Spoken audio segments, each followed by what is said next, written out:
Bismillahirrahmanirrahim. Assalamualaikum warahmatullahi wabarakatuh. Alhamdulillahi rabbil alamin. Wa bihi nasta'in ala umuri dunya waddin. Wassalatu wassalamu ala asyrafil anbiya'i wal mursalin wa ala alihi wa sahbihi ajma'in. Asyhadu an la ilaha illallah wahdahu la syarikalah wa asyhadu anna Muhammadan abduhu wa rasuluh sallallahu alaihi wasallam la nabiyya ba'da. Qala Allah ta'ala fil Qur'anil Karim, a'udzu billahi minasyaitonir rajim. Bismillahirrahmanirrahim. Wa laqad dhara'na li jahannama katsiran minal jinni wal ins lahum qulubun la yafqahuna biha wa lahum a'yunun la yubsiruna biha walahum adhanun la yasma'una biha ulaika kal an'ami bal hum adall ulaika humul ghafilun. Bapak dan Ibu kaum muslimin jemaah zuhur rahimakumullah, yang sama-sama kita hormati dan kita muliakan Bapak pengurus beserta segenap jajaran kepengurusan Masjid Muhammadiyah Pasaraya Padang, bapak-bapak, ibu-ibu, kaum muslimin dan muslimat rahimakumullah. Segala puji bagi Allah Subhanahu wa taala atas segala limpahan rahmat dan nikmatnya. Pada kesempatan siang hari ini kita masih diberikan kesehatan iman dan Islam sehingga kita dapat hadir di rumah Allah ini dalam rangka menunaikan kewajiban kita kepada Allah Subhanahu wa taala. Mudah-mudahan amal ibadah kita diterima dan Allah berikan balasan yang terbaik nanti di hadapan Allah Subhanahu wa taala. Salawat dan salam kita doakan kepada Allah semoga senantiasa disampaikan kepada Nabi Muhammad sallallahu alaihi wasallam dengan hantaran doa Allahumma shalli ala Muhammad wa ala ali Muhammad.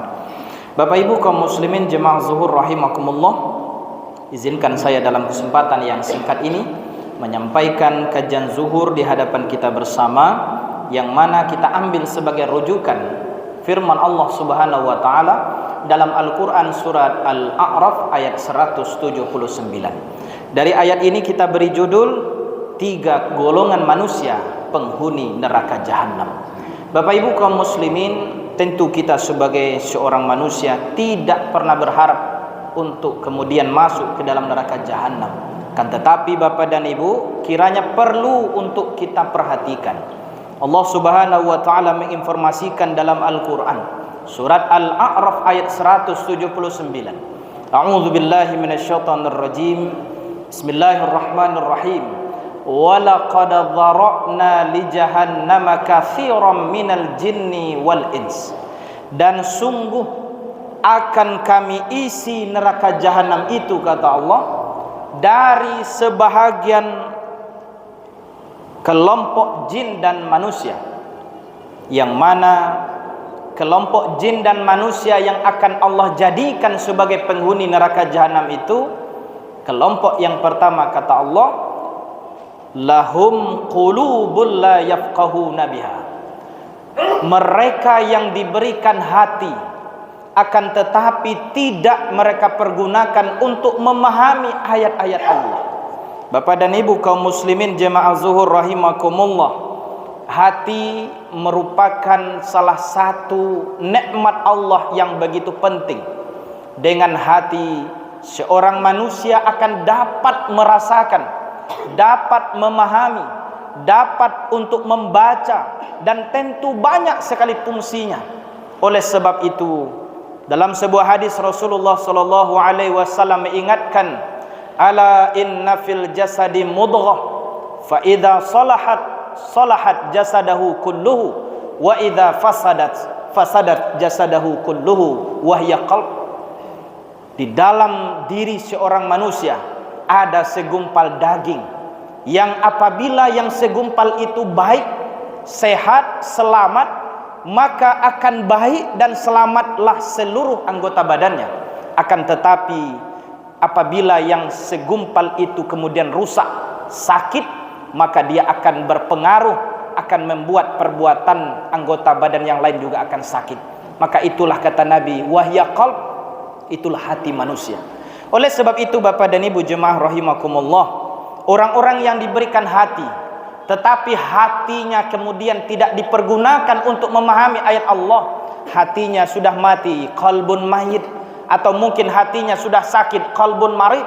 Maka kita sebagai orang muslim, sebagai seorang mukmin, tentu kita berharap, berikhtiar untuk selalu menjaga hati kita, membersihkan hati kita, sehingga kita meraih qalbun salim, hati yang selamat, hati yang damai, hati yang tentram, yang kemudian dapat kita pergunakan untuk memahami ayat-ayat Allah.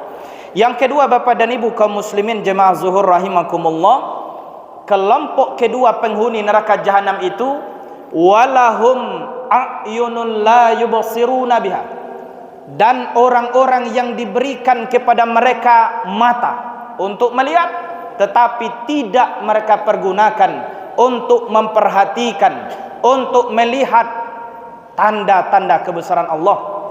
Tidak mereka gunakan untuk melihat ayat-ayat Allah. Bapak Ibu kaum muslimin, dalam kehidupan ini betapa banyaknya, betapa luasnya tanda-tanda kebesaran Allah, yang kemudian kalau ingin kita lihat, satu di antaranya misalnya bagaimana Allah Subhanahu wa taala menyebutkan dalam Al-Qur'an bagaimana Allah ciptakan alam semesta ini. Allah tinggikan langit tanpa bertiang. Sampai hari ini Bapak dan Ibu, tak satu pun teknologi, tak satu pun manusia yang dapat membangun sebuah bangunan yang kokoh tanpa disangga dengan tiang.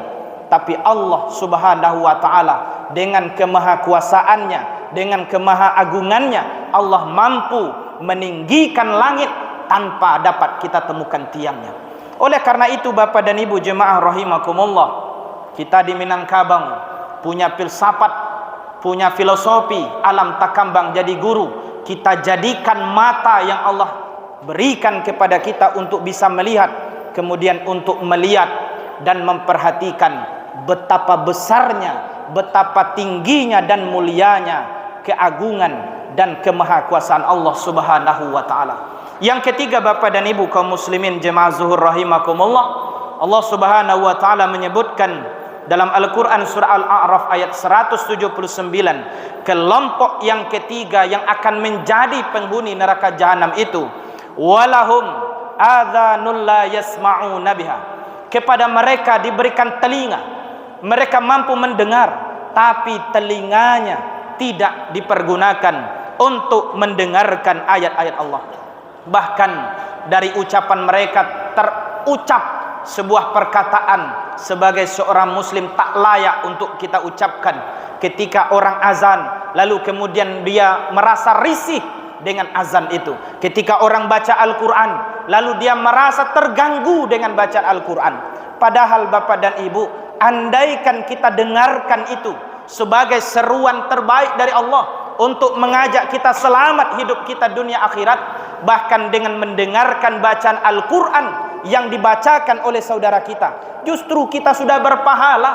Jangan sampai ibu dan bapak, Allah berikan telinga, tapi telinga kita justru menolak mendengarkan ayat-ayat Allah. Mereka ini kata Allah, ulaika kal an'ami balhum adall, mereka itu sama dengan hewan ternak, bahkan lebih rendah daripada hewan ternak. Ulaika humul ghafilun, mereka itulah orang-orang yang merugi nanti di hadapan Allah Subhanahu wa taala. Mudah-mudahan Bapak dan Ibu bermanfaat bagi kita bersama. Terima kasih atas segala perhatian dan mohon maaf.